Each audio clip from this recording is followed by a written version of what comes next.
Naghahanap ba kayo ng mga kakaibang flavors ng boneless fried chicken? Ito guys, meron bago na discover sa may Caloocan. Ito ang on the way. Ate, ano bang specialty nyo dito? Ang bestseller po natin, sir, Korean, Italian, Irish, and Mexican. Also, ito pong ating blue flavor na Japanese and Filipino creamy chicken seasoning. Di ba maanghang yan? Ay, di naman, sir.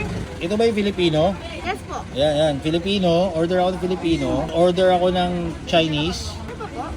Canadian. And then, Itong Mexican. Tsaka Japanese. Lang, tapos avocado, yung drink nyo. Ito yung natin try. Ito yung Canadian Golden Honey Butter nila. So mahilig ako sa medyo manamis-namis.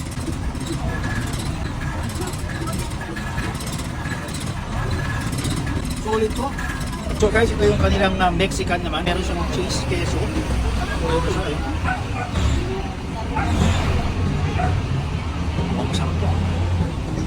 Pero maganda, crispy pa rin yung chicken.